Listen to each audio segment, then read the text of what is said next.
So I'm very honored now to introduce our next speaker, Dr. Jordan Tappero. He is the Deputy Director on the Neglected Tropical Diseases team at the Gates Foundation. He is the Senior Advisor for Global Health at the Center for Global Health at the Centers for Disease Control and Prevention. And today he will be talking to us about a very relevant and fascinating topic in his area of study. So I want to hand it over to Dr. Tappero.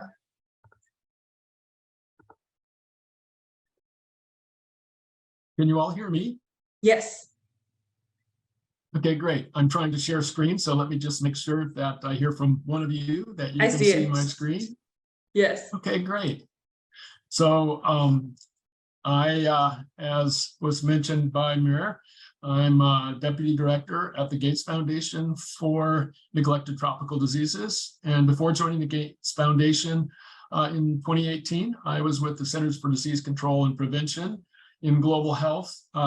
Spent 14 of my 25 years with CDC living overseas at our field offices. I was in Thailand, Uganda, Haiti, and Botswana for 14 of my 25 years. So it's a real pleasure for me to talk to you about the work I've been doing for the last 6 years with the Bill and Melinda Gates Foundation. So first, I'm going to say a little bit about neglected tropical diseases. There are roughly 20 neglected tropical diseases, and they are grouped together as neglected tropical diseases because they affect about 2 billion people on the planet that live in closest to poverty. And so it's not grouped by parasite, viruses, bacteria. They're grouped by diseases of poverty affecting mostly sub-Saharan Africa and South Asian geographies. And as you can see from this list of 20 or so conditions here, I have 8 of them that are highlighted in red.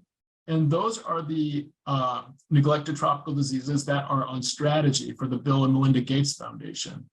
And I am going to be talking to you about one, the last one on the helminth infections or worms list, called dracunculiasis, or guinea worm. So dracunculiasis, or guinea worm disease, has been with us for a very long time. It's actually referred to in the Ebers papyrus records that were found in ancient Egypt and are now in Leipzig, Germany, and the library there. And they take you back to Egyptian medical texts on papyrus to 1550 BC. So guinea worm has been affecting the human condition for a very, very long time. It is a waterborne disease. It has limited geographic distribution. In fact, it has been endemic in 24 countries around the globe, but not all 204 countries around the globe.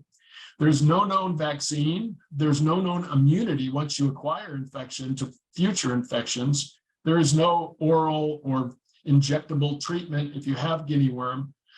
There is only the emergence of the worm and taking time to let the worm emerge or assist it in emerging by rolling it out on a stick.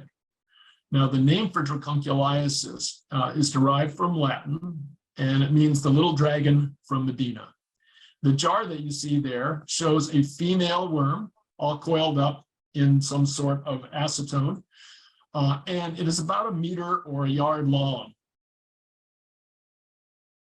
So I'm now going to spend the first half of the talk talking about the guinea worm life cycle, its clinical presentation, the definitions of eradication, elimination, and control, and to try and articulate why guinea worm has been chosen for the highest bar in public health for eradication. So this is the cycle of guinea worm in humans. And what you'll see here, starting at the top left, is there's a woman who is putting her leg into a water source. And the reason that is important is because the evolutionary biology of the worm is that when that adult female worm, which is about, as I mentioned before, 1 meter or a yard long, is ready to release its larvae. And the uterus of the female meter-long worm is about 95% the size of the body. The whole worm is roughly a uterus full of larvae. And so when that adult worm is ready to release its larvae into a water source, the worm first comes out as a blister at the head of the skin, and it's very, very painful. And what makes it feel better is to put it in water. It just dissipates the pain almost immediately. So that is what motivates the person who's afflicted to put their leg in water. And then the first stage larvae, those, hope you can see my arrow, these larvae here, they're too small to be seen with the naked eye. So those larvae are very small. And then they are consumed as a food source by water fleas in fresh water. And the water fleas, you can squint, or you can see them even without squinting. They're big enough to be filtered through a screen, which actually turns out to be one of the major human interventions. And so this water flea is now consumed a larvae, and it's called an L1 larvae or stage 1 larvae. And over the next 2 to 3 weeks, that larvae inside the copepod molts twice so that it becomes what we call a stage 3 larvae. And when it becomes a stage 3 larvae, if a human being comes along and consumes water that has those copepods that are infected with the larvae, then those water fleas go to the stomach. Can you hear me? Yeah, we can hear you. I just heard a voice. Okay, great. I'm going to keep going then. Thank you. That water flea is consumed, and then you've got the male and female worm larvae mating, and then over the course of the next year, that adult female worm then is growing in size, and as it grows to be about a yard or a meter long, it starts to find a way to migrate through connective tissue, and at about roughly 12 to 14 months, it gets to the surface of the skin where it releases its chemical enzymes that form a blister so that it can release those larvae, and the cycle starts all over again when those larvae are consumed by copepods, and the cycle continues. Just wanted to give you a picture of what those larvae look like under 10 power under the microscope. So you can see this is from just a natural water source. Can't quite see them with the naked eye. And then this is the size of the copepod that is large enough to be seen by the naked eye.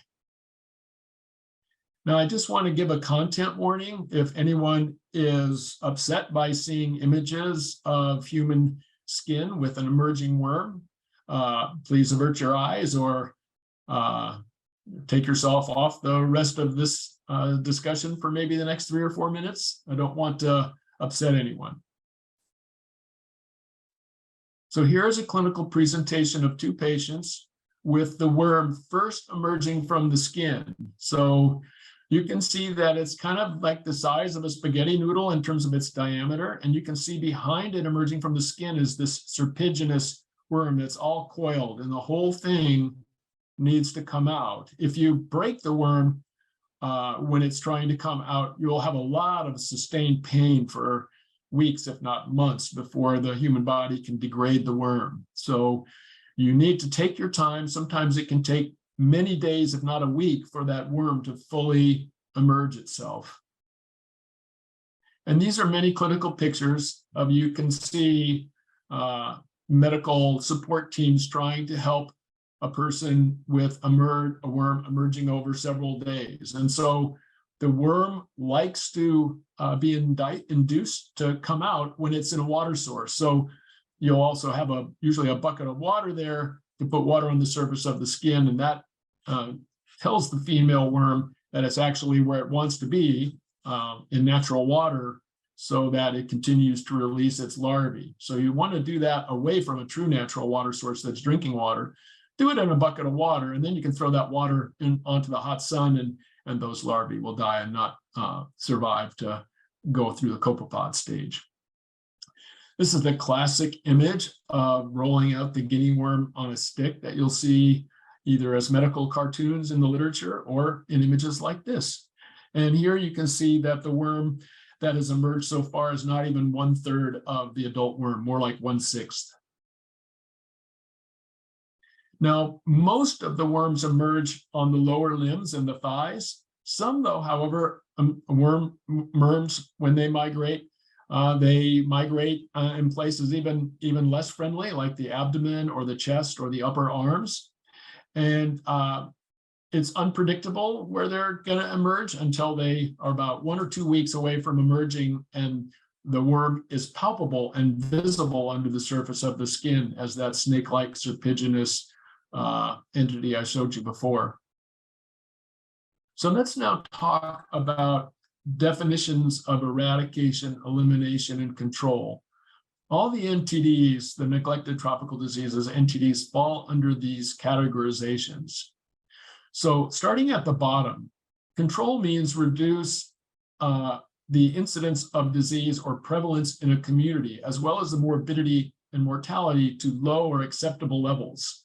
So for the most part, tuberculosis is currently a disease of control. HIV has been a disease of control. Malaria is targeted for elimination of transmission, but in most of the world still is a disease under control. Now, elimination of transmission is generally defined by the WHO, the World Health Organization, WHO, as reducing the incidence to 0 at the national level. So countries that have eliminated transmission of, say, onchocerciasis or African river blindness means that that country no longer has any ongoing transmission. But it is a very high bar to achieve elimination of transmission in every geography of the world. And that's what eradication means. Eradication means the permanent reduction of a microorganism to 0 incidence on a global level, every single country on the planet, with no further interventions required because there is no longer natural circulating microorganism in the environment. I'm sorry, wrong way.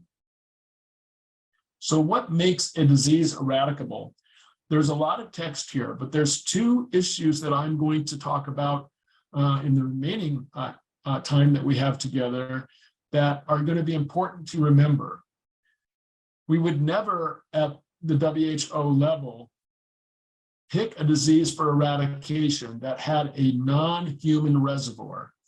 So guinea worm is thought to be, when eradication program started, a disease with only a human reservoir. Now, it is true if you go back into the medical literature and look back even 60, 70 years, there are sporadic cases of guinea worm described in animals, such as a donkey or a dog, but never sustained transmission due to those non-human reservoirs. It's thought to be a dead-end host in those animals.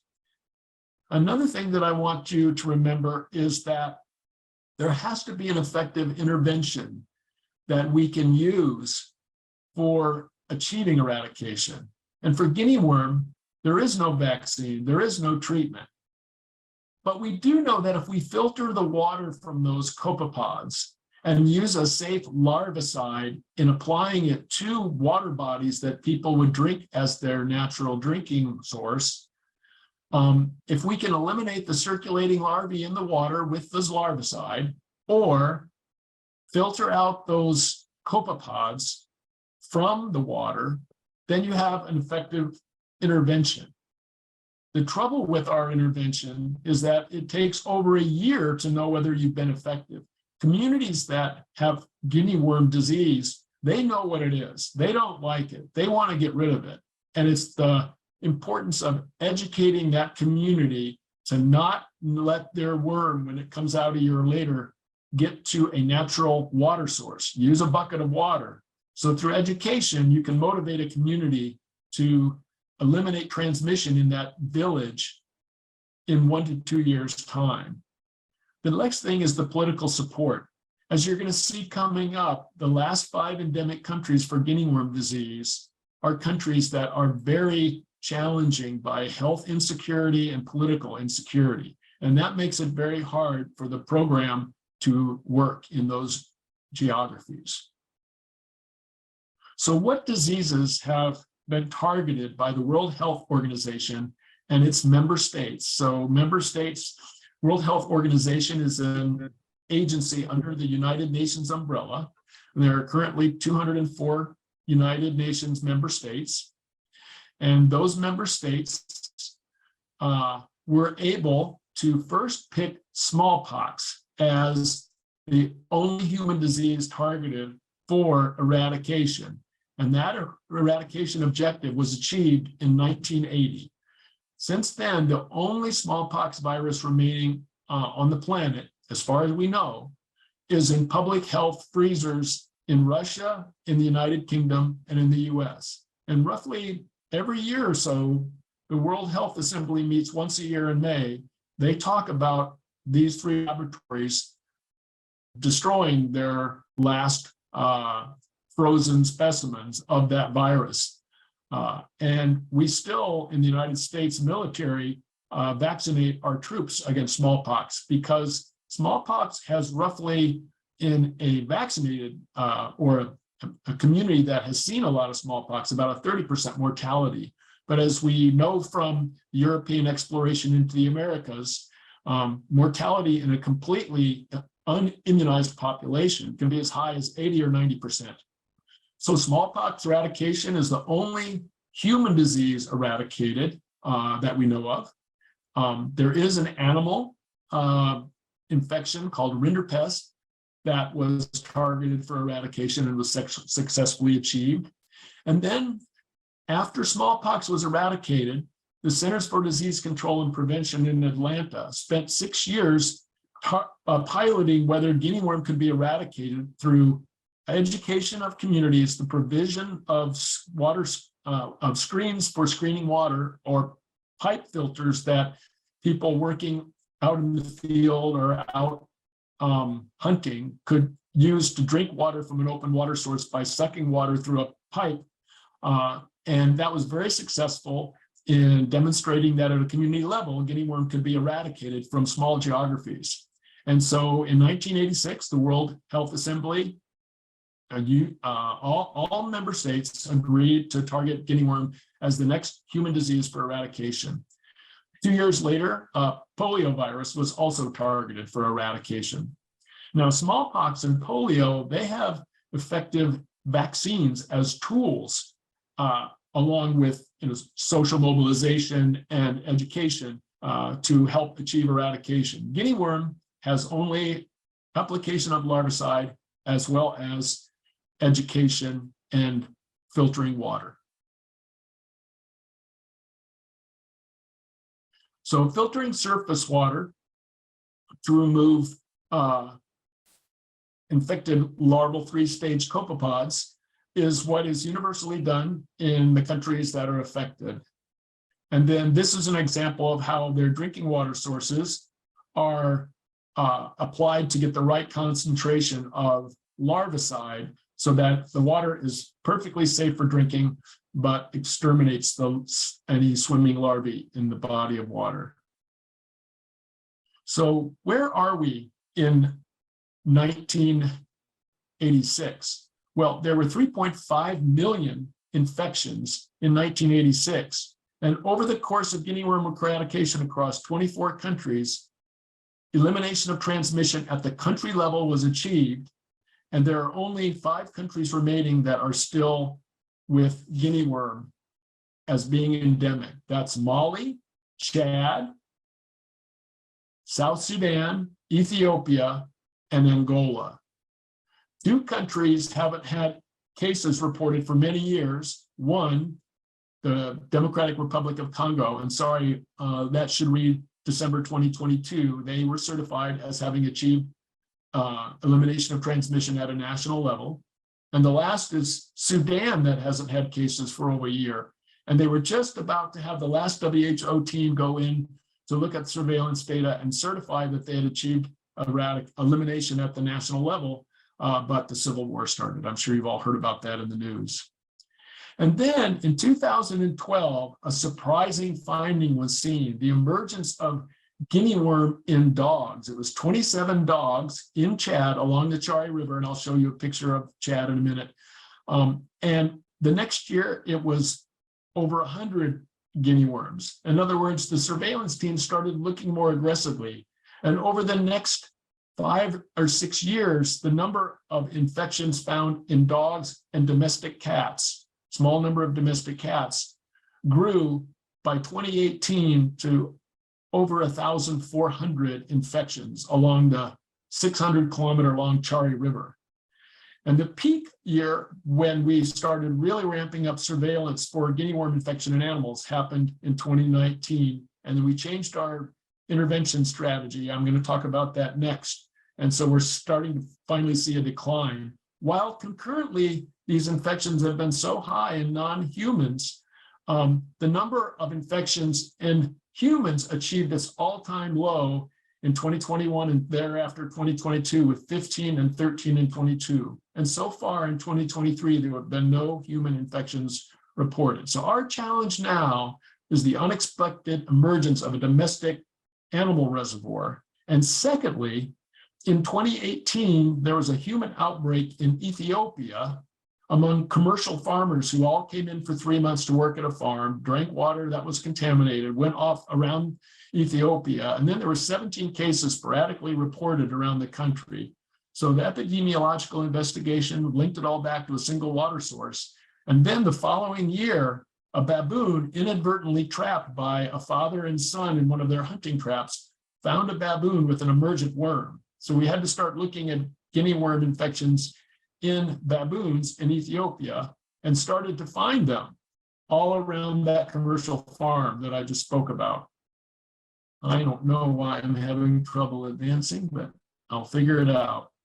So I want to show you quickly a picture of, can you see the video screen, I hope? Yeah, we can. I actually took this video myself on a trip in 2019 to Chad.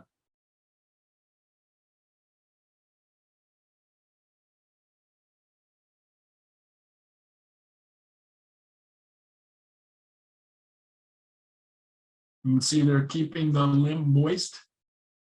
If I recall, we're going to put a little water on it here pretty soon to help that adult female worm think it's in water. You pull too hard, you got to wait till it keeps emerging again later. So, okay. So our biggest challenge that remains is our domestic animals are driving transmission. And we're also worried that if there is a wild sylvatic reservoir in baboons, then eradication will not be able to be achieved. We can work with domestic animals that are dependent on living with humans and provide interventions. But if it's in a wild animal reservoir like a baboon, then eradication is just not achievable. So I'm going to talk about what we've done first with domestic animals and then baboons. So that life cycle that I showed earlier when we thought it was only a human infection, that was had to be investigated. And because of the limited time I have with you today, I'll tell you what we learned. We learned that small fish like minnows, they consume copepods as a food source. And then when fishermen go out and fish for their commercial fishing for their own meals or for selling fish, they often get small minnows caught in their net, and they discard those minnows or fingerlings on the surface on the shore next to the fishing waters, and those then get consumed by the dogs and cats as a food source. Or in addition, the larger fish, when they are cleaned by the villagers to get ready for consumption, those fish guts will also have the copepods that are contaminated in them. And if the dogs and cats eat the fish guts, they can also get infected that way. So that's how we believe the dogs and cats in domestic areas. So we have to educate the community not to discard the waste from amphibians or the small fish themselves as a food source for their domesticated animals. And then in baboons, we think that comes from drinking contaminated water next to human villages. And that if we can just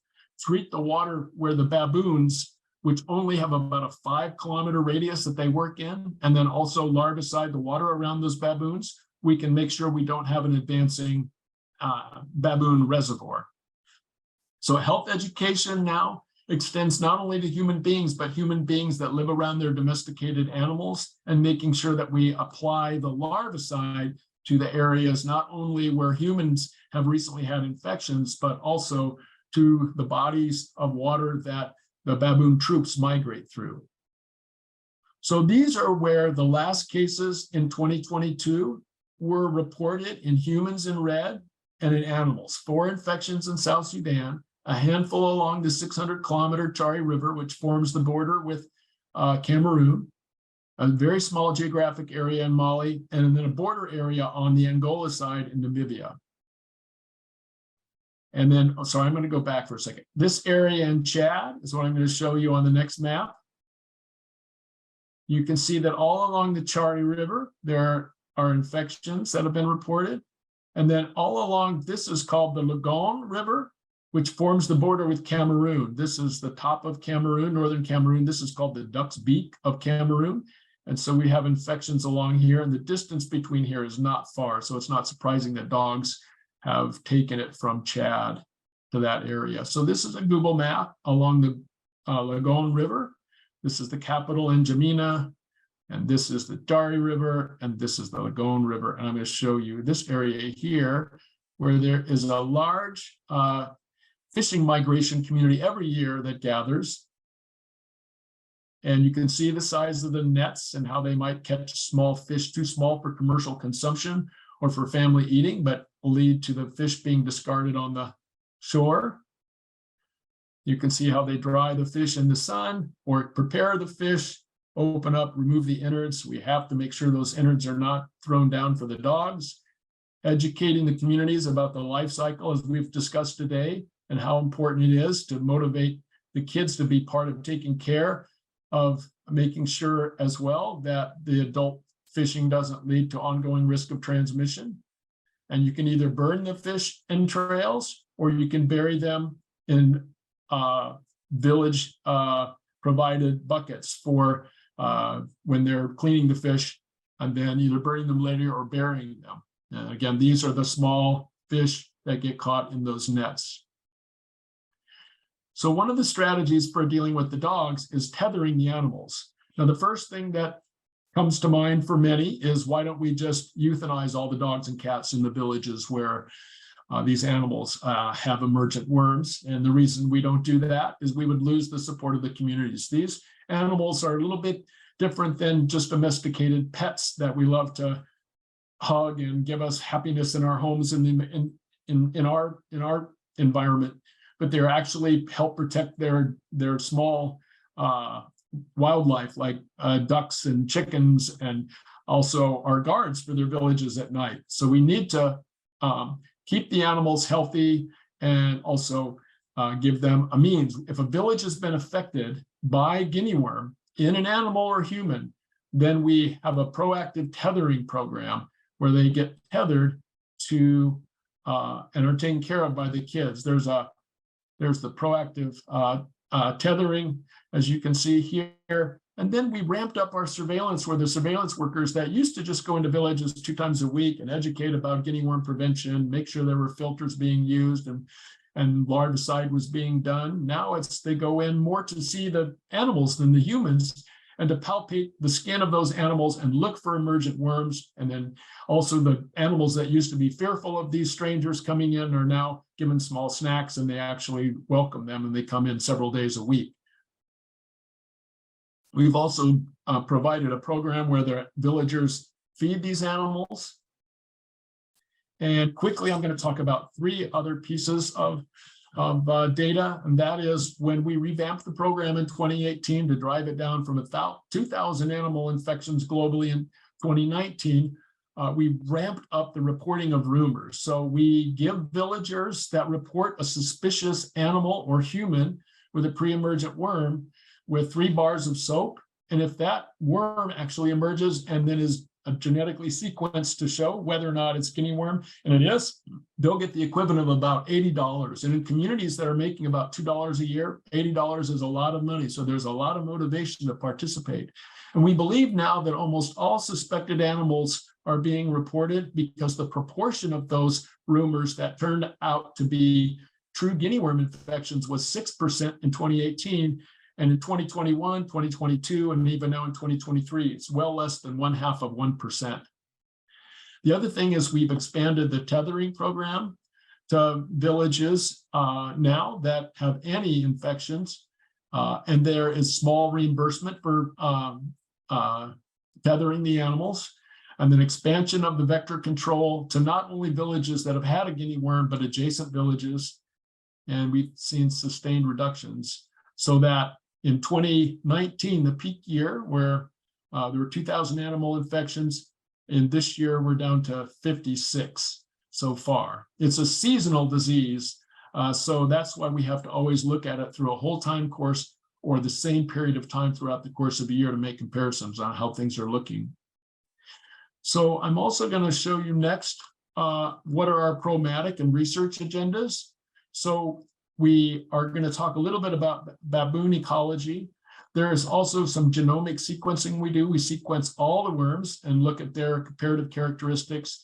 And now probably the most important thing we need to do is develop a diagnostic test so that we can go into these communities where there are animal infections, take a little blood prick from the ear and use a rapid diagnostic test to see if an animal is infected. And that way we could help us motivate the villagers to say, hey, your dog, your cat is infected. It will have an emerging worm in X number of months' time. We really need to have you be motivated to tether your animal and take care of it until that worm emerges and your pets are safe again. The other one is we need a diagnostic test for, like the polio program has, going into villages that we know are at risk, testing the water for evidence of L3, larval 3 level contaminated copepods so that we know larvicide continues to be needed, even if there haven't been cases reported in recent years. I'm going the wrong way again, apologies everybody. Usually at home on my big screen. Going to finish up here in a second so that we have time for questions. Our importance of trapping baboons is demonstrated on the far right panel. So where we have animal and human infections, the red and the blue from back in 2019, where I told you there was that outbreak, we do concentric ring trappings of baboons as we get farther and farther away from the villages. And we're now out into the zone 3 area. And the last trapping was done in 2022, about 70 baboons in a new troop, no evidence of infection. And then one just completed this month of about 54 baboons in a troop, and again, no infections. So it looks like, but you know, it's hard to prove a negative. It looks like baboons were infected that lived very close to the human village where there was the outbreak. And hopefully we will not see an emergence of a sylvatic wild animal reservoir, which would destroy the plans for global eradication. But so far, so good in terms of looking for it.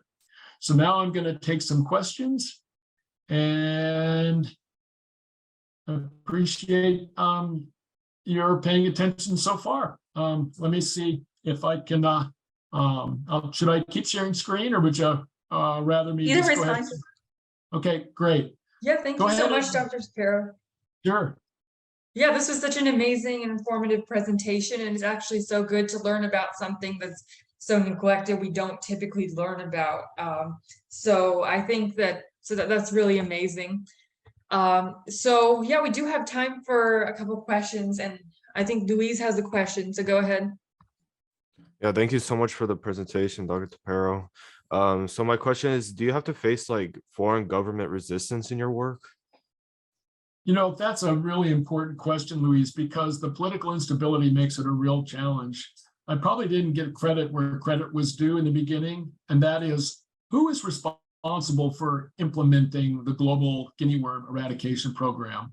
So in 1986, the World Health Organization selected the Carter Center, and the Carter Center is motivated by elimination of several tropical diseases on that list. But guinea worm is their flagship program. They are the only implementing partner selected by WHO for doing the work in the endemic countries. We're now down to 5. And that is because of Jimmy Carter's personal commitment to not only the technical work that his Carter Center staff and the donors that support that budget, including the Gates Foundation, which pays for about 50% of the annual budget, but also for the political relationships that Jimmy Carter has as a peacemaker.